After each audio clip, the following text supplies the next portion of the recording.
Ayo, who made this? MO7 did it again.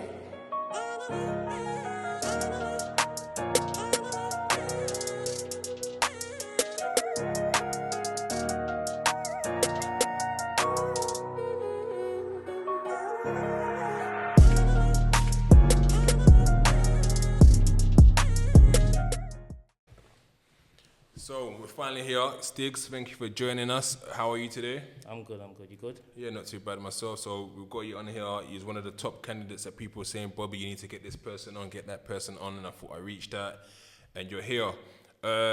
Before we start, a bit of background. Stigs is a name that was sort of quite infamous in regards to the PYGs and S-signs, especially in regards to the rapping. I think you guys are sort of underrated in the sense of the movement that the PYG had in terms of the whole UK knowing who you guys were, the music you was doing, the YouTube videos. At the time, you guys were getting hundreds of thousands of views at a time when people weren't getting hundreds of thousands of views. So I think you guys were really at the forefront of starting a movement that was sort of major. That's probably the blueprint to a lot of what we see now in terms of the drill rappers coming up now. But let's go from the very get-go and find out who the man is. So, family background, where are your parents from?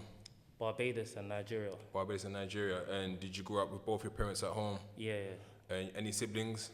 No siblings. So you're the only child? Yeah. So, growing up in a household where both your parents are there and you being the only child, did you get that sense of love then? Because there's no one else to sort of give attention to except you. Yeah, definitely. I got loads of love. Yeah. Really.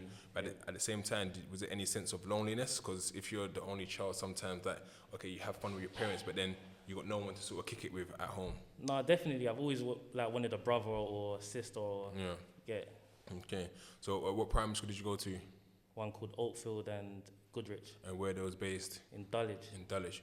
And being in primary school, we all sort of have dreams and aspirations, being an astronaut, a doctor, a fireman, a footballer. Do you remember what your early memories were of what you wanted to be? No, really. I was just living for the moment when I was a kid, innit? So. Was there any sort of favourite games that you had at the time at primary school that you enjoyed? Nah, not really. It's probably in primary school. Yeah, primary school. Yeah. Oh, just playing in a way kiss chase with. Yeah, get it kind of thing. So, leaving primary school, what secondary school did you go to? Michael Ramsey. So that's in between Brixton and Canberra. So being sort of king of the jungle that we all are when we're leaving year 6 to now go and transition to year 7, and now you're at the bottom of the pecking order. How was that for you? Leaving small school going to big school, what did it open your eyes to? Obviously, this kind of, at the time, it's like it opened my eyes to life in a way. Because obviously, I went straight into something that I've never been into before. Obviously, it could have been uncomfortable for me, in year 7 kind of thing. I didn't know anyone because everyone kind of knew each other from football and other things from the area or whatever, but I didn't know anyone. So literally, it was just me in a way fending for myself. Was it easy to make friends at the time, or was it a bit of a struggle? No, I had a couple friends, but that was in my teacher class, my form class. Okay. You get. Yeah. What do you remember about any of your teachers at the school? Was there any teachers that you really liked their classes, or were the teachers not really inspiring? I was kind of good at English, so my English teacher was alright. But other than that, it's that school's kind of a joke in terms of education. I'll be in a class, the teacher's sleeping in the class, and everyone's just going mad in the class. It's just one of those ones. Did you have any sort of favourite books? What was your favourite subject? You're good at English, but what was your favourite subjects? Probably just English. English, yeah? Yeah. Okay. Do you remember any favourite books that you liked to read at the time? Nah. When I went Michael Ramsey, really and truly, I don't feel like I was learning anything like that in that school. So, transitioning then from, as you start getting older, was you always sort of a good kid? Academically, was you quite clever, or was you naughty from the get-go for being in Michael Ramsey? No, I feel obviously I was troublesome, but I would say I was good at English. Yeah. Maths I was alright, but other history and science I was whack. What about sports? Yeah, it was just fun, innit? But I wouldn't say that I was the best person in sports, yeah. Okay. So it gets to a point then when you transition into becoming a member of the PYGs, but before we get there, do you remember sort of early incidents that sort of made you feel like, you know what, I need to be protected and surrounded by other people? Was there sort of any incidents at schools that made you feel that, actually, I want to get involved in this?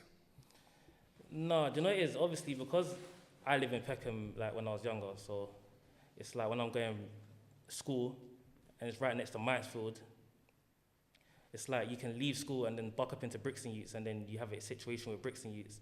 And like I was telling you, I could be in school, I don't know anyone, so I'm fighting battles in school. And then after that, you can have beef with other schools, like I could have beef with maybe Tennyson Youths or Woolworth Youths or whatever. So it's like really and truly, it's like you have to man up quick. Yeah. Literally, and especially because I have no older siblings, it's like I had to be the man myself. I had to, trust me, I mean, yeah, I wanted to touch on that because obviously I had an older brother, which made things a little bit safer for me in regards to, I mean, no one sometimes actually care who your brother is, but it does give you that sense of sort of safety, that knowing that, oh, I've got an older brother that's affiliated, that could support me. So did you ever feel the pressure of not having anyone? Yeah, like back in the day, there was a lot of people that had siblings and cousins, and they were good, but because I had no siblings, really and truly, I just had to bang out, really. Just bang out, and then... So the name Stigs, how did that come about? I just created the name, really. It's like I saw the name somewhere, like not the name, but I just saw this, I don't know, I just saw the name, I just took it, really. Was there any period where you sort of thought of different names that it could have been? Could you be known on something else right now? Because sometimes when I remember before taking my brother's name, I would think of different names. Oh, what about this one? What about that one? What about this one? Was there anything that you thought, or was it just Stigs from the get-go? No, there was probably other names at the time that I was thinking about taking, but I can't remember. I can't remember now to get. Okay, so you now, are you Stigs before PYG, or you kind of affiliated PYG, then you become Stigs?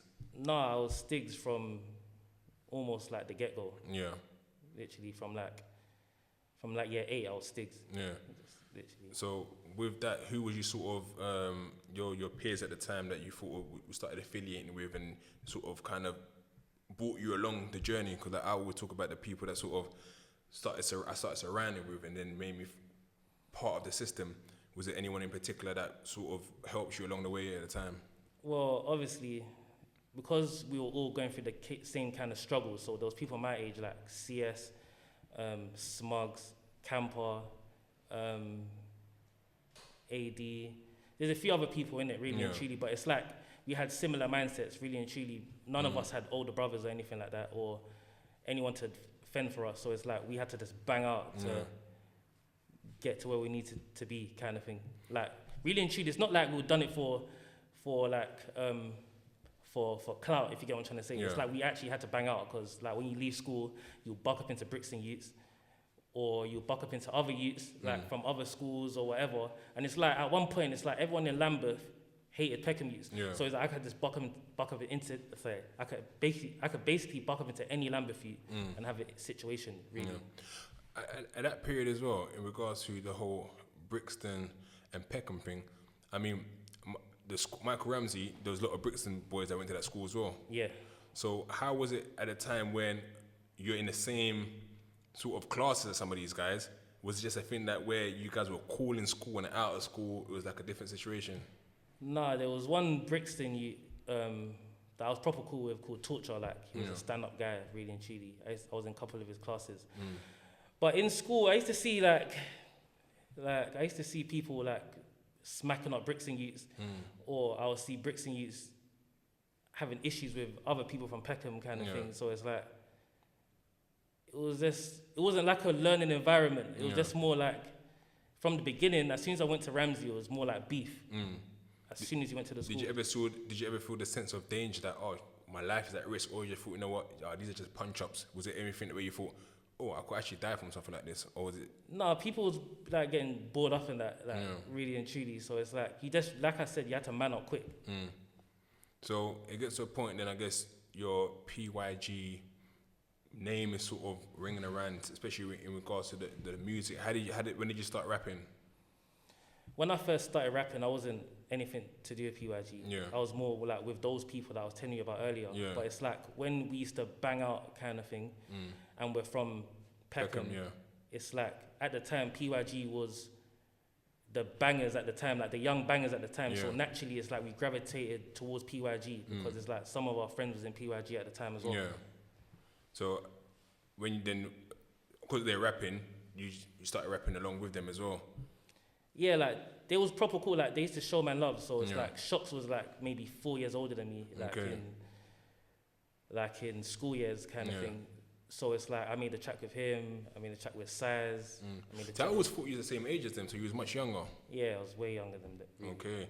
So I mean, being so much younger and sort of getting that recognition from the older people, did you kind of get the sense of belonging and friendship that you wanted? Because as you said, you grew up in a household where it's just you and your parents. So now you're outside and these people are giving you attention, especially older people. Did you see it as a sense of, oh, you know what, these people care and they're showing love? No, like at one point it was like the Peckham thing. It was more like almost like a family, if you get what I'm trying to say. Yeah. So it's like everyone from Peckham was just cool with each other. So if I go see anyone, like it would just be, it's all love really. Yeah. It was love really. Okay. So do you remember sort of your first time going to a studio and how that whole process was? Was you excited? Yeah, I was excited obviously because it's like I used to rap. I used to like make little bars here and there. I wanted to hear myself in a song. Obviously, I used to hear people like Gigs. Like Gigs was the only rapper at one point at Peckham that I used to listen to. Yeah. Not even that I used to listen to. If there was more, I would have listened to more. But at the time when I was in school, it's like there wasn't other rappers than Gigs in my eyes. Or I think there was Kaiser and I think there was a few other ones. But yeah, really. I mean, just to touch on that, the impact that I guess Talking the Hardest made at that point, was it a thing that where you felt a sense of pride that, rah, this is our people, he's done this song that's going crazy, that inspired you to even go rap even more? Yeah, of course. And obviously Gigs was putting on for Peckham really and truly, and it's like Gigs was the only one that like everyone used to, from different areas, would like proper talk about. Like in Brixton they had people like Devious, they had bare other people from Brixton, but in Peckham Gigs was like the guy. And it's like it was Gigs kind of made you feel proud to be from Peckham because it's like he was actually making some hard music and everyone recognized it. So proper. And that inspired all you guys to say, you know what, we want to rep Peckham as well and do this music thing on the next level. No, people was repping Peckham like regardless. No, I mean like in terms of musically, like, you know what, let's actually go and be No, Gigs definitely laid like the blueprint. Like, because really and truly, until Gigs bust, I didn't even feel like you could have bust before. Okay. So all the times I was making music, like the song with Shox, Record G, or the other ones with Saz, or these other songs, I never thought to myself I could bust. I just done it, if you know what I'm trying to say. So, I mean, let's talk again about that, going to the studio, making your... Do you remember what your first track was? Nah. You can't remember it? I remember my first video, though. Yeah, what was the first video? That was the one that I did. It's called Coming Up. It's on YouTube, and it's like, I was probably like 14 at the time. Yeah. It was me, Tiny Snap, and Saz, and Young Gunna D. Yeah. Yeah. Do you remember that whole process and putting that out? Is sharing the video? Did you show your parents the video at the time? No, I didn't show them my video, but it was like, but everything was just new to me, really and truly. It's like I just done the video, but it's like I got so much recognition after I done that video, and it's like it was hard to kind of deal with, especially because it's like you have people you have beef with, like you have ops or you have whatever. But then you have people looking at you, then you think, why is this person looking at me? Like, what? Like, what's going on, kind of thing. But it's really a fan, so. I mean, saying that's very interesting, because now we see a lot of these drill artists cover their faces because, of course, they don't want the ops to know them, of course, the police and stuff as well. In that era, nobody cared. Everyone showed their face, bait face, on camera, saying what they were saying, and people were likely to buck into you. So, do you see why now, I guess, some artists wear masks and stuff like that, or do you think that, you know what, I mean, that's them, but for me, I was comfortable showing my face? No, I just feel like if you kind of hide your face, other than like for feds or whatever, it's kind of, you're just kind of shook, really. Like if you're talking bad, you might as well just show your face, because it's like, it's almost like you're shook. You get what I'm trying to say? But back in the day, it's like no one would hide their face, so it's like I'll say what I'm gonna say, and I'll buck into you and just do you up. It's just one of those ones. I'm not trying to hide or one of those kind of things. So, I mean, you're doing the music. Did you ever fear your parents seeing the music you was making? No, like, obviously I didn't really care too much, really and truly. Obviously, like I said, my parents obviously show me a lot of love, whatever, but when I'm in the roads or when I'm in school, I can only fend for myself. So it's not about what they think about me, really and truly. Obviously, it is about how they think about me and whatever, because I don't want to look a certain way towards them. But in reality, I have to defend myself, or I have to be I have to just... Did you ever go back to your parents? Because one of the things, I guess, we always say that teenagers don't really speak to their parents about what's going on. Did you ever go back and say, look, I'm in this situation, or was it things that where we just hide it from a point we don't want them to worry? Yeah, I probably would hide it, or... It's like, because they're so older than me as well, it's like they can't relate to what I'm saying, or I could have maybe said a few things and it's like they'll never understand what I'm saying, but literally then I realized I have to just go through things, like go through life in a sense by myself. Looking back again at your old music, what would you say was your favorite song? Probably my favorite song was songs that probably people ain't heard. Yeah, they probably didn't get enough traction, like my favorite songs. But the songs that, my most popular songs, I would say, is either the first song that I did, the first video that I did with Size and that, or the one with me and Shocks. Okay. And like, I mean, talking about Shocks, for example, he was, like I said, in your generation, people say yourself, Tiny Boost, Shock, but he was the one name that people was putting on a very high caliber. Like at that time, did you ever take inspiration by his bars? Was it friendly competitiveness? Like, okay, fucking no, Shocks has said this, I need to make sure my next bar is even better than that. It was like a friendly... like Shocks was always hard, like from when I've heard him. So it's like, when I jumped on a song with Shocks at the time, I was just thinking, I hope Shocks don't body me on the song, if you get what I'm trying to say. But it wasn't a song like that. It was just more of a jumpy song in it. So people used to just like the song regardless. Shocks was hard though. Shocks was definitely one of my favorite rappers coming up. Yeah. So I guess then you're doing the music. Are you getting into any? I mean, you're getting passengers on the road as well. Is there a period that where the authorities are involved, where the police are coming around you now trying to arrest you? Like in your teens, was there any time when you haven't been arrested? Yeah, I've been arrested like loads of times, really. I haven't been jailed bare times, but I've been arrested loads of times. I mean, the first time you got arrested, like what kind of happened? I think when I was in school, like after school, like we're probably just after school, just having madnesses with other people, and then we just got arrested, kind of thing. And when you got to the police station for the first time, were you scared? Are you thinking, oh fucking know what? Or is it a sense of badge? Because sometimes people, oh yeah, I got arrested, so it's like it's a cool thing. No, it wasn't cool, but it was an experience, innit? Yeah. So I was thinking, oh right, I wonder what it's like getting arrested. You know what I'm trying to say. And what did your parents say at the time? The first time it happened? Probably thought I went mad. Like they're thinking raw, like raw. Was it expected? Yeah, they're thinking no, because it's like they're probably just thinking raw. Swear then you got arrested, like just shocked, like kind of thing. What was the talk like at home that night? I don't even remember, but it's like after a while they just got used to it when I used to get arrested. Okay. Yeah. So transitioning on then, there's lots of things that's happening in and around that time of especially 9, 10, 11 and so on, where lots of people who grew up in that era and things were going wrong. Was you ever scared for your life at any point? No, I wasn't scared, but it's like you have to be on point because it's like the same way that you lot might be doing people up, you know, people want to do you as well, innit? So it's like you have to be on point. Yeah. So it's like you always have to be on point because it's like, trust me, you don't want to get dropped, you know what I'm trying to say. So who were the main people? It was mostly just Brixton boys at the time? No, we used to have beef with like Brixton youths, Old Kent Road youths, some Woolly youths. Really and truly, like kind of everyone except for Peckham youths at the time. And it's funny, you're like, I always talk about this when I speak to the younger lot of you guys' generation, that my time, everyone, Southwark was basically Peckham. So you can be from Canberra, you can be from Peckham, you can be from Old Kent Road, Dulwich, Queens Road, Bermondsey, and everyone was cool. Everyone knew each other, and we would beef Brixton boys, Ghetto boys, other people. But these fractions that started happening within the borough itself, especially I think with I remember started seeing videos of Brooklyn and stuff like that, of and that was Old Kent Road. Where do you think these sort of breakdowns start happening? Probably maybe Peckham Youths probably violated them at one point, and they all just clicked up and said fuck Peckham Youths. Like everyone just probably said fuck Peckham Youths.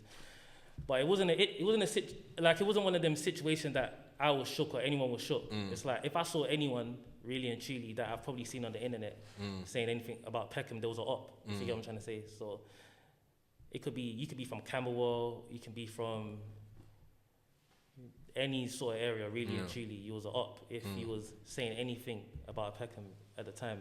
But at your generation, it's definitely not like that. Like when I was growing up, it was more like the only people that was proper cool with Peckham Youths was like Woolly Youths, like some Woolly Youths. Obviously, there's like different types of Woolly Youths. There's Woolly Youths that fuck with Brixton Youths or fuck with other youths at the time. But the Woolly Youths that fucked with Peckham was like, I used to hear like OTB, and then there's people like that was SI, but SI youths used to bang up for Peckham, so there were more Peckham youths than Woolly youths, really. Yeah. And that's the whole point I was trying to say, is that there was still some form of camaraderie, and it's not. And to be fair, it's not just Southwark. Every area. I mean, I've been doing a lot of work with the youths in Hackney, and even in Hackney, literally, where my sister lives is across the road. There's a park across the road that beef that area, and it's mad what goes on when you really think about it. But back to you again, I guess, is that what do you think the impact PYG made in UK society yourself in regards to the music? No, because really and truly, like, PYG was like the real deal, really and truly.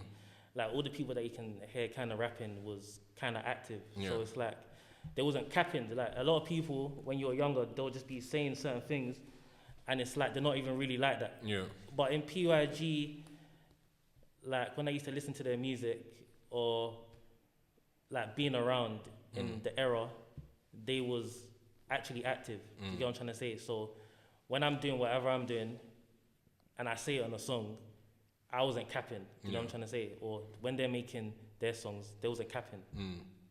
So you was the, I think you're the first person ever, because now we see all these ASBOs that's being given to musicians now in regards to, I know Digga D's got one of them where he couldn't talk about certain things. I know AM and Skengdo got where they couldn't talk about things.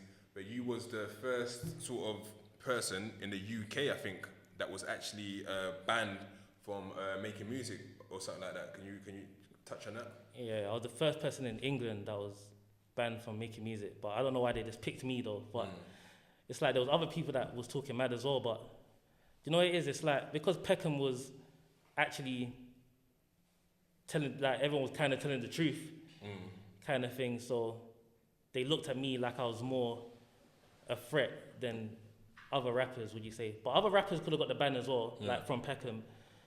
But yeah, I think that's what it was. How did it happen? I mean, it's unprecedented. I mean, you're the first person in the whole of the UK to be banned from making music. What happened? Did you get arrested and you went to go to court and then? No, like obviously they just knocked my door and then they started talking about things that they've heard I done, them type of things. And obviously they just told me I have to go to court and that. And then obviously I went to court and then they started to say things like, because of like what they've heard and my music incites violence. Or whatever, they just banned me from rapping kind of thing. But it's like a rap, but they said I couldn't rap anything that would, like any badness. I can't rap badness, basically. How long was the ban for? Like a couple years. What do you think that done in regard to your own music aspirations? Obviously, it kind of made me want to give up kind of thing. But it's not like I thought to myself that I was going to make a career out of it anyways, because I didn't feel like people could have bust those times. So you didn't really care, really too tough then? No, I didn't really care. Obviously, I used to just make music for the culture, I would say. I mean, looking back now though, do you reckon if you had that consistency at the time of them not banning you, it could have been different in regards to being more of a household name? Yeah, definitely. I could definitely been more of a household name, really and truly. But at the times when I was rapping, no one was busting except for Gigs, really. Like, no one else was really busting, and Gigs was like the biggest artist at the time. And he was going through so much. he was going through so much hardship, really and truly, like with the police and that kind of stuff. So, and I was like, compared to Gigs, especially with the music, I was definitely like not on the same level as Gigs. So it's like, I thought if Gigs can't really even make it, what chance do I have, really and truly? Did you ever get a chance to make any music with him? Yeah, I made a song with Gigs. Yeah. How was that being in the studio with him? And no, obviously I just done my verse. Yeah. No, the thing is, like Gigs used to always show me love, like on the internet and all that kind of stuff. And then obviously, me and him just ended up saying we're gonna make a song with each other. Then I send him the beat, I send him my verse. Then he done his bit. Obviously, that was a big feature for me at the time. Because Gigs was someone that I looked up to. Is that song still available on YouTube? Yeah, it's on YouTube. It's on YouTube. Okay. So, then touching on, I guess, back into the law, obviously now they ban you for making music, and you spoke earlier and said that you went to prison a couple of times. Can you tell us what those were for? Obviously, the first time I went to jail was obviously, like, there's a youth in the area that obviously stabbed someone in it. Yeah. But obviously, so there was a youth from the area that stabbed someone, but obviously there was some youth that was hating, that was doing music and all of that kind of stuff. Yeah. Or hating about, like, who I was in a way. So they went to go and show the person my picture and say that it was me that stabbed him. Okay. So the person basically obviously snitched and put me in jail. So okay, so you got arrested for the stabbing? Yeah, I got arrested for a stabbing that it wasn't me that done it though. Yeah. How long did you get? No, I got remanded, but I was remanded for like 7 months. 7 months. And where did you go? Feltham at the time? Yeah, Feltham. How was it in Feltham? Was it a jungle at the time? Yeah, it was funny, because obviously when I was in a circle van, people were just banging the doors, just saying, oh, like, what, Stigs, yeah? Oh shit. They're like, oh, you're gonna get it cracking, because at the time, everyone hated Peckham youths. So it was interesting. Yeah. So, I mean, talk us through, like, you end up going to Feltham, when you got into the induction wing, did you see, because I talk about when I first went to jail, I thought I went to Feltham as well. I thought this is like a bit like a youth club. Yeah. The outlet, you got the pool table, tennis table, and so like that. And how did you see it? It was almost like a youth club, but at the same time, it's like I used to hear rumors of like people from the ends going jail, getting it cracking and all that kind of stuff. So I've always known to myself, if someone says anything to me or someone asks me a few questions, I'm just gonna say it. If you get what I'm trying to say. So as soon as people were just banging the circle van doors and that, so I knew when I go to jail, I'm gonna get it cracking. So when I was in induction wing, obviously I had to go education. So when I went education, then obviously there was some youth at the window that's doing this, at the window like this. I'm thinking, who this youth talking to you doing this? But I said, fuck it, let me go to the door and see what this youth's talking about. He goes to me, oh, are you Stigs? I said, what? He said, are you PYG? I just banged him. You just banged him? Yeah, because I knew what it was. Like, he's putting up his trousers, I just banged him. So I banged him, then some next youth came, then I banged him, then it's like we're just getting it cracking, then some next youth came. So you're saying you had no time for discussion, because you didn't even know, I mean, you could have been saying, oh, you Stigs from PYG, I'm a fan. No, because that's why I gave him a chance though. Yeah. Because it's like, I said, like, what do you mean? Like, he said, are you Stigs? I said, huh? What do you mean? And he goes, are you PYG? Then he pulled up his trousers. Yeah, okay. He should never have pulled up his trousers if he didn't want to get banged, if you get what I'm trying to say. But he pulled up his trousers, I just banged him because I didn't like the way he was moving. Then obviously, we just got it cracking, and then obviously, he was in this job before me, so he had bare friends in it, so I ended up getting rushed, like by like 6 men, really. Yeah. So after that, was there a thing that where you kind of learnt your lesson in regards to not waiting a little bit, not trying to bang out straight away? And did you have... No, I didn't learn my lesson. I was just on them. Like, whoever like got involved, I was onto them. I was living, me really and truly, you know about the block, innit? Yeah. So I was just living my life in the block. Like, living my life in the block. Was there anyone in Peckham at the time there with you? Nah, there was no one. Like, there was really and truly just like 1 or 2 other people from Peckham, but... Like at this time, there was only people on the B side. There was Young Butch, and then there was Snap and whatever. But it's like we'll never really be meeting up because we're not the same side of whatever. So it's like... Oh, you was on the young side? I was on the younger side. I was on the A side. And seeing as like they're on the older side, it's like they probably wouldn't go through the same type of situation that I'll go through. Yeah. But every person, like every wing was just on to me because they're thinking, oh, this guy's Peckham. Is like they wanted some clout from... me because I'm from Peckham, but I didn't really care though. I'll just, anyone that asks me anything, I'll just say it. Yeah. I'll just bang them. That's it. So what did you learn from your experience of having that 7 months of remand? Like, did you think, no, fuck this life, man, this is long? Or I was just like, I was almost more charged. I was thinking, raw, okay, cool. Because there's a lot of people that go jail, but like on road, they're not bad. Yeah. I'm sorry, on the road, they're bad, but in jail, they're not bad. So it's like, it was just like a clear difference in terms of, like, when I was a kid, so, like, I remember one time I was on a visit with my mum and my dad. Obviously, there was, alright, cool. So there was one youth that was part of the youths that tried to rush me in education, but they moved him to my wing. Yeah. And obviously, he was in the showers, and then they put me in the showers with him, but I didn't even know he was really involved. But someone, like, told me that he was involved, but I just asked him, I said, yo, like, was he involved? And he was like, what do you mean? I just banged him. Yeah. Then me and my brother just banged him, then we just was smoking him for like 20 minutes. And he was just like banging his head on the, like, the door kind of thing. Then I got blocked off for like 6 months. Yeah. Then I had a visit with my mum and my dad. Yeah. Then I see the youth coming to visit. I was thinking, oh, here we go, kind of thing. Then he was visiting 2 of his brethren. Yeah. Then I was thinking, oh my days, they're gonna try to wrap me after, kind of thing. Then I was talking to my parents, and I just told my parents, I need to go to Soch, kind of thing. So when they left, I just made sure that they left the building. So I just got up, kind of thing.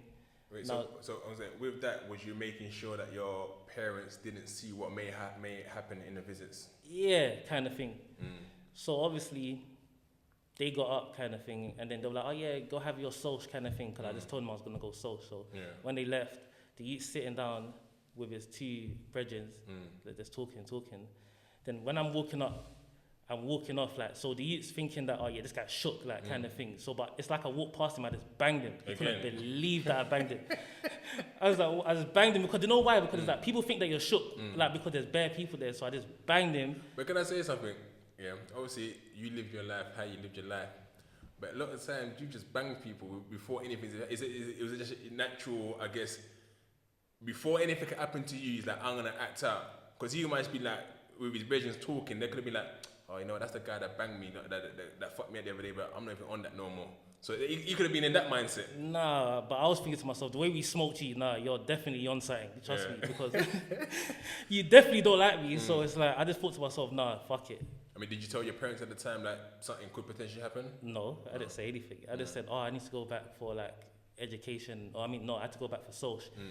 Then they were like, oh yeah, like whatever. They actually like understanding parents, like, so they're just like, oh yeah, like have fun. I know you're probably having a hard time, kind of stuff, whatever. So they just left. I mean, how hard was it for your parents at the time coming to visit you, and did you enjoy their visits? No, it was definitely enjoyable, but also because I had beef with a lot of people in that jail, I was on edge, if you know what I'm trying to say, because I could see anyone. Okay, I hear that. So upon release now, do your parents have that talk with you and say, look, you've just done this now. Now it's time to reflect and try and do something different. Was you trying to hear it? But you know what it is? It's like, when I was at that point, when I went to jail, I was like 16. It's like, I wasn't hearing anything. Like, I was hearing it, but it's like I didn't want to do it. Yeah. I was more like so into the roads that I didn't really care about like what they're talking about at that point. Do you get what I'm trying to say? But I know they always had like my best intentions at heart. In a way, someone could look at me and think to themselves, oh, if you had such loving parents, why did I go that route? But it's like, I felt like I had kind of no choice in a way. I mean, that's very important because a lot of times people do use that, especially even when we do sort of our funding applications and so on, we talk and say, oh, you know what? They've got no role models, the single parent household where the male role model is not there, but you had that. So, and you're saying, irrespective of that, sometimes the pull of the road is still stronger than the, I tell people, I think peer pressure is the biggest influence than any other influence in the world. Yeah, because it's like, just because like I have 2 parents or whatever, and my parents got love for me, it doesn't mean I should allow someone to kick my head in, kind of thing. You know what I'm trying to say? Like, a lot of people make it seem like, oh, because you got 2 parents, nothing bad. Like, it's like you don't go through certain type of, you don't go through certain types of adversity like everybody else. But really and truly, it could be even worse though, because someone could think you're a pussy because you got 2 parents. Yeah. You know what I'm trying to say? So that's things that I had to deal with, like, really and truly. So someone could try it with me. Yeah. And then I just bang out really and truly because I know that they think I'm a pussy because of that. You know what I'm trying to say? But I don't feel like that makes you a pussy. I don't see how it even makes you a pussy that you have two parents that love you really and truly. What's wrong with I think more that is actually needed, to be fair. Yeah. So, obviously, if I went to a different school, really and truly, I could have maybe had a different life. You know what I'm trying to say? But the school that I went to, it was so gang orientated, and it's like it was just so much badness, and there was no learning. It's like really and truly, me personally, I felt like that was the only route for me. It's either I kind of got down, like, you know what I mean? It's either I just lay down and allowed people to lean on me, or I just started to lean on people. Did you ever think about college at the time? Did you go to college? Yeah, I went college. I went Merton College. That was in Tooting. But I didn't stay for long. I wasn't really... Do you remember what you were studying? Engineering. Engineering.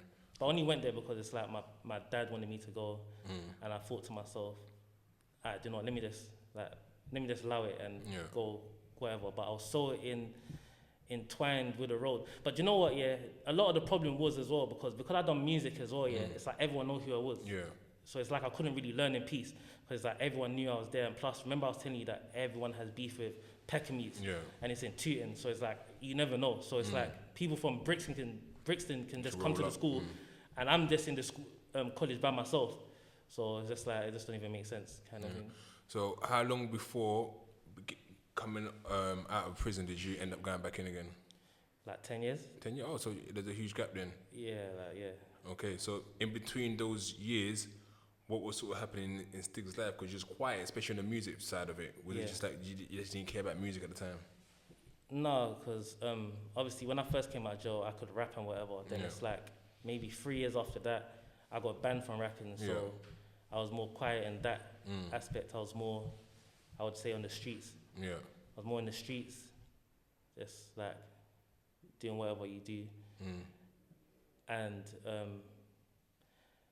And also, because I didn't have any siblings, I used to look at like my mandem, like my brothers. Yeah. So it's like I was almost like loyal to a fault because I'm thinking if you have beef with one of my friends, at the time, I felt like I might as well just I might as well do you up, really and truly. That's my mindset at the time. I was thinking, if you have beef with so and so, I got beef, you got beef with me as well. Because there's a lot of people that would say, oh, that's his problem, that's whatever. But me, I don't really look at life like that when I was younger. If you have beef with my brethren, you got beef with me too. Yeah. Regardless. So even if it's a situation that my brethren could just get rubbed out really and truly, I'm probably going to get rubbed out with my brethren because I'm going to back it for him. So, I mean, talk about your friendships and that. If you look at PYG and what has happened now in terms of how Peckham has separated, do you look back and think like, wow, man, we were all cool and everyone was happy, everyone was friends, and do you kind of miss that? No, because for me, it's like, as I get older and it's like when I look back at things, or at the time when I was even looking back at things, it's like a lot of people wasn't even friends anyways. Yeah. It's like we just kind of had the same ops. Do you get what I'm trying to say? Like in Peckham, it's like everybody hated Brixton, so it's like we all had a common enemy. You get what I'm trying to say? So it's like we all kind of just hate whatever. But it's like when the Brixton thing kind of died down, and then you started to be around certain people. Yeah. And you realize I kind of don't even really like you like that. Do you know what I'm trying to say? Not even that I don't like you, but it's like we're not even really brethren. I don't really call you. It's like that's how people just start being distant. Or a lot of people go jail, and it's like when a lot of people go jail, it's like you realize that they was the mold, like to be cool with other people. Because it's like if I go to like if I was to go to CS's house, I would see certain people in CS's house, and it's like I would just all look at each other like thinking, oh yeah, like we're all brethren kind of thing. But it's like when CS goes jail, I find myself... You won't hang around with those people. Yeah, so it's like me not hanging around, like it just made me realize we're not really friends kind of thing. So, yeah. So. And it's funny you say that because a lot of times people are linked up through trauma. And the trauma you guys had, I guess, with this beef against the Brixton boys. But if you were just, okay, we're going to put you guys on an island and pick people to live with forever, you wouldn't necessarily pick the people that were there, you only chosen because you was beefing with other people. So I think that's a very fundamental thing you said there, is that lots of friendships from youth are based on, they're not based too much on love, just based on, you know what, you're associate, you're from my area, we're in the gang, but it's not really technically people you like. No, but at the time... You don't see it? No, at the time I thought like I had love for them. Do you know what I'm trying to say? Because it's like, I know that if something was to happen to them, I'll bang out for them. Do you know what I'm trying to say? So that must be some sort of love that I had for them. Yeah. But at the same time though, it's like if anyone done anything to someone from Peckham, from Brixton or whatever, I would take it almost like they're dissing all of us. So it's like, yeah, kind of thing. But it's like when we didn't have that same common enemy kind of thing, it's like everything kind of whatever. I mean, looking at it now, I mean, the Peckham and Ghetto beef was squashed. The Peckham and Brixton beef is being squashed. I mean, looking back now, you think to yourself, why was we even doing that? No, it's true, because it's like I see people from Brixton and Peckham cool, and it's like a lot of people could have got rubbed out or whatever, and it's like, you almost got rubbed out for no reason in a way, because you got rubbed out for people to be cool. Yeah. So it's kind of dumb, really. So you said it was 10 years before you went back to jail. What was it the second time? A shank. A shank. And how long did you get? They gave me a 2D1. 2D1. And you're a little bit older. That whole point of 10 years of not going in prison, would you think, oh, fucking hell, do I need this in my life right now? Yeah, I was just thinking, fuck it. Like, but I just thought to myself, you know what, fuck it, this is the time. Because now I'm way older now, so it's like, at this point, I'm thinking to myself, this is a good opportunity for me to, sort my life out, if you know what I'm trying to say. Because at the time, I'm not thinking about sorting out my life. You get what I'm trying to say? So at this time, I'm just thinking about focusing, like, maybe on a lot of things that I wouldn't have focused on the roads. Because, you know, when you're on the roads, everything's just fast.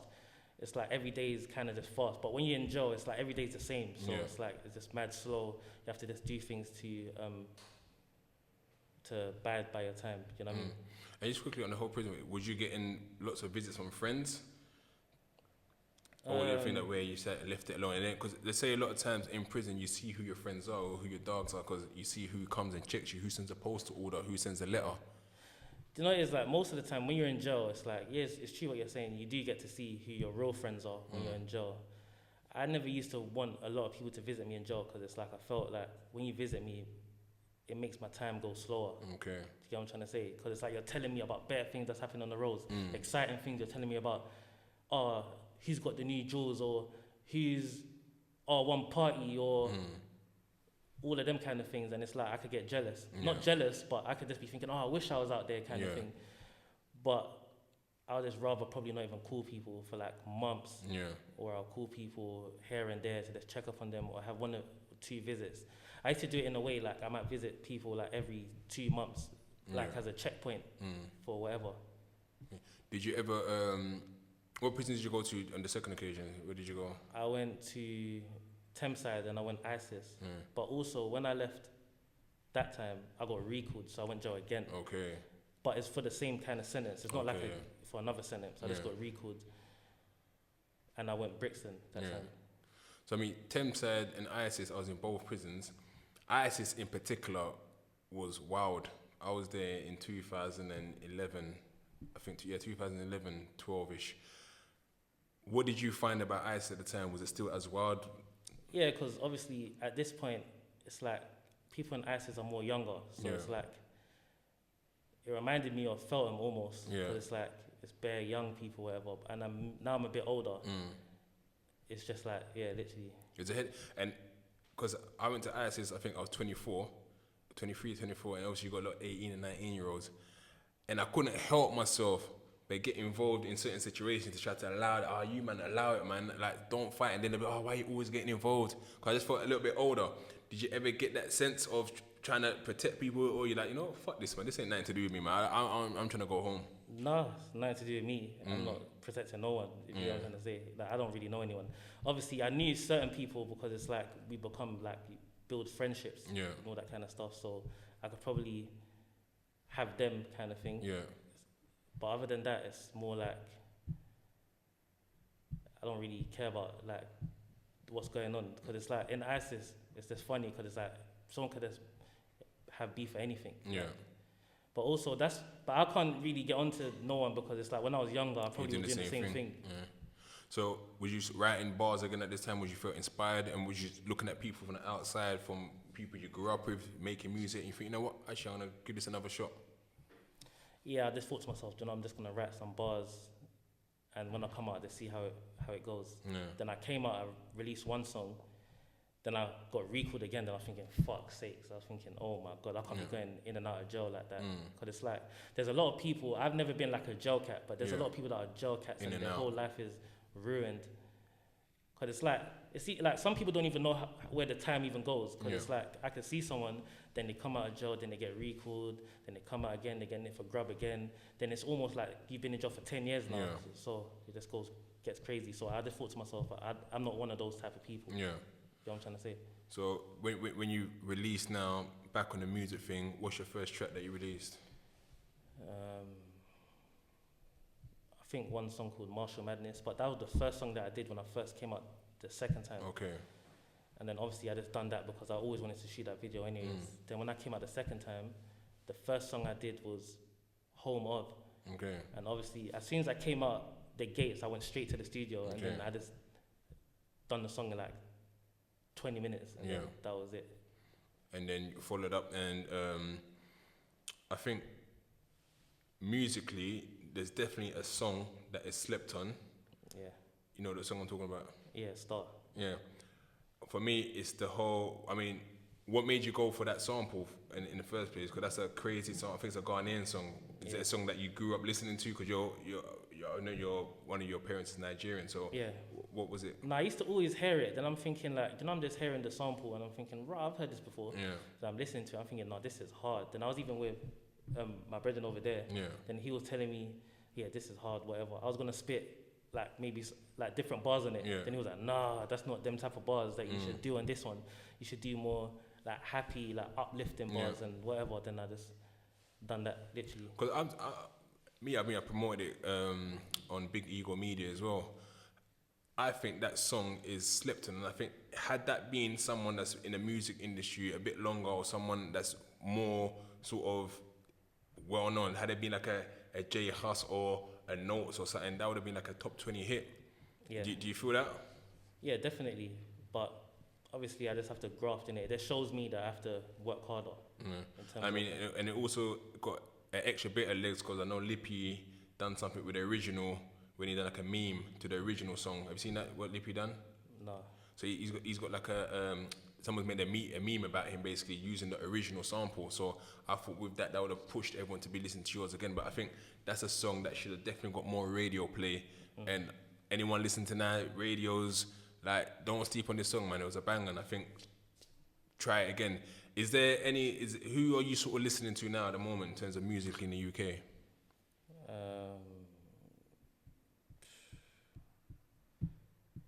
There's no one that I kind of just like go on the internet and just listen to, but I can hear certain songs. Yeah. Like someone that I'm around could just play songs and I think, oh, that song's hard. Yeah. Or them type of things. Okay. In terms of your own sound, like, obviously you've done the drill thing. Is there a thing where you'll be doing more of the hip hop? Because I think the rap is starting to come back now. So we've seen the likes of the Potter Papers and the Nines and everyone, even gigs per se, that real road rap is coming back. Is that something you're excited about, and is that an angle you're going back into? Yeah, because for me, I feel like I could do both. Like I can do like fast tempo type of beats, and I could do slow tempo type of beats. So it don't really bother me because I could just do any type of beat if I feel like it. So if it comes to the occasion that I have to do a fast one, I'll just do a fast one. Or if the occasion comes and everyone's just listening to rap now, I'll just Okay. And going forward now, what's in the plans in regards to music-wise? I'm just gonna put in a lot of work really and choosing. Like before, I'll be putting in work. Like I'll make one track and then I'll not make another track for like 6 months or whatever. But it's because I'm almost like I'm living what I'm saying. So it's like I kind of need more things to talk about. Because sometimes if I start making bare songs, sometimes I just feel to myself like I'm lying. Because it's like, do you know what I'm trying to say? Like when did I have enough time to even do all of that kind of stuff? So it's like, that's how I used to look at things before. But isn't music now also a form of art? Yes, we have to be realistic and factual, but does anyone care? Because if you think about it, like the amount of drillings that goes on in regards to what people say in their music, if you look at the statistics, there's maybe, let's say, 14 to 15 teenagers are killed in our streets every single year, but everyone talks about certain things. So in that aspect, does it even really matter? Because you've got some people who not doing that, but they're kind of making the music and getting numbers out there and getting contracts out of there. No, it's true. I guess it doesn't really matter anymore. But what made me fall in love with music at first, it's like sometimes the music for me hits harder when I feel like you're not capping. Do you know what I mean? I don't know why, innit? But some people could just say anything and then people like the music. But for me, the music hits way harder when I feel personally you're not capping. Yeah. Yeah. In terms of any collaborations that you may be interested in doing in the future, is it anyone or are you just in your own lane at the moment? I'm just really in my own lane, really. Like if I feel someone's music and they want to make a song, I'll make a song, really. Yeah. It's not really like, yeah, I'm not bougie with it, but I'll just make a track with anyone that I feel the music. Okay. And then also, besides music, what's on the agenda? Acting, clothing line, anything like that you're thinking of? It's just not really. Dominant music. I'm not really an actor, or I'm not really. Obviously, there's other things like business-wise that I'm interested in doing, but nothing in terms of like the entertainment side of things. So one last thing, really, in regards to, I guess, if you're looking at your younger self, going back to when you was 14, and being how old you are now, what message would you have to your young self at that time? If you could sit him down in a room and you're talking to him, what advice would you give him? Obviously, what I've learned from like when I was younger, you always have to stand up for yourself. Get what I'm trying to say? Sometimes it's better for you to maybe not take everything to heart. Yeah. Because when I was younger, I used to take a lot of things to heart. That's why I do a lot of things to whatever, because I'm thinking, oh, this guy thinks I'm a dickhead. But it's like, when you get older, it's like certain things, like certain people that basically was important, that as you get older, they're not even important anymore. You know what I'm trying to say? So it's like, you would have just kind of threw your life away for no one, like for nobody, basically. Because no one really, like, even people that got life now, or people that are in jail now, no one even cares. Like, I swear down. I'm telling you. No one even cares. Like, people might not even answer their calls when they're calling them. Like, no one even cares.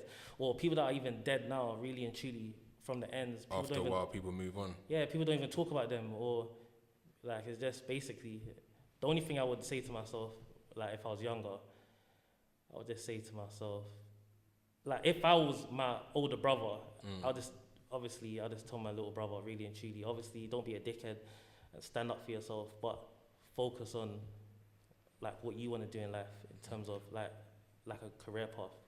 And like you said, the guys who are sitting in jail now and doing life, I mean, they have gone and done something, whether they've done it or not, but now you're sitting in that cell for the rest of your life, maybe 20, 25 years, whatever, and that's a whole lifetime. I always tell people, like, it is never worth it when you think about the next day. And what is, as young people, we don't see it. The elders don't actually sit us down and go, don't do it. Sometimes the elders are gassing you to go on. And how many elders have sent people on a mission and the elders are sitting nicely now, jamming, calm, and then these people are in jail sitting for the rest of their life and there's nothing they can do about it. So it's good that you've said that, in the sense that, you know what, it's over kind of nothing. Because you're going to done a bird for people that don't care about you. And what you also said about people don't even answer phone calls. I mean, I'm busy a lot of the time, so sometimes I don't answer phone calls all the time. And the thing is, people in jail need to realize as well, like, you know, when you're in jail, I've been in jail myself, and it's like, sometimes you can feel a type of way about certain things, but it's like, everyone's got their own life, if you know what I'm trying to say. The same way you have your own life and you made your own choices in a way, and this is what you need to deal with. It's the same way you're on road, and you're dealing with what you need to deal with. And you might have a lot of responsibilities on road. And people in jail could feel like you have so much money, or you have all this money, you don't want to send me no money. But you don't even know, like, the person that you're asking might not even have money like that. They're probably just pay bills, all of that. And you might even have money, but it's like, you need money for yourself. Like, you can't just, you get what I'm trying to say? So obviously, it's always good to send money to people in jail, but it's like, sometimes you just need to, obviously you done it, so it's like, you need to just sit down and ride your time kind of thing. And don't be upset with other people for living their life. Yeah. You get what I'm trying to say? No, 100%. And in regards to your parents now and the relationship, are they sort of again sat you down and say, look, time's moving on? Yeah, my dad's always saying to me, like, boy, you know what I mean, you had your fun, like, you get what I'm trying to say? So, like, what you on now kind of thing. Obviously, I can more relate to him now with what he's saying, because now I'm older and I'm more mature with, like, what he's saying, and I understand the concept of, like, what you have to do to get to where you want to be in life. And obviously, that's something that I take on board as well. Yeah. But also, I'm still me at the same time. So I'll say it's like it's a good collaboration in terms of, it's like if I never went through the things I never went through, and I didn't have good people around me like my dad and other older people around me that's got their head screwed on. Yeah. It's like I don't know where I would be without those people. No, definitely. And all I can say, from being someone that's a little bit older, well, probably much older, I'm 34 now myself, is that, you know what, we all go through these challenges, we all go through these setbacks, but it's about how you persevere, and you're kind of doing it again now by putting yourself out there. Like, people think doing an interview is just an easy thing. It's not, because you're kind of like having to sit down and sort of exposing and talking about your business and life, so it's not an easy thing. So thank you for coming on here and sharing with us, but also want you to take that with you in regards to, you know what can I aspire to be? Because there'll be a lot of young people now watching you now as well. So, you know what, actually, I like that Stigs interview. He's motivating me to do something. So as much as we say that we ain't got responsibility for other people, in life we kind of do by our actions, by what we say, because then you can inspire another generation. So thank you for coming down. And guys, I'm going to put the description of where you can find Stigs and his music on the description. So make sure you tune in. And yeah, thank you for coming down, man. Any last words? No, just literally, you just said everything, like literally. Just check out Home of Star, all my new releases. Obviously, I'm coming this year, innit? Yeah, guys, I definitely recommend Star. Check it out. It's got a brilliant sample from an old school Ghanaian tune. And yeah, it's one of my favourite tracks that's come out, last year now. But yeah, check it out. Peace. He's the only person in the country banned from posting music videos to YouTube. It's part of a gang injunction order, a new law brought in earlier this year. It means he can't put anything online that might stir up trouble. He's also banned from meeting certain people and can't go down certain streets. They just came to my house with a big folder with things that they said that they heard I did in it. And what happens if you break this injunction? I go to prison, innit? And how do you feel about that? Are you worried about that might happen? No, because I won't breach. He has been in trouble before, including a caution for possession of a weapon. The court heard how he's connected to a group called Anti-GMG, though he's always denied it's a gang.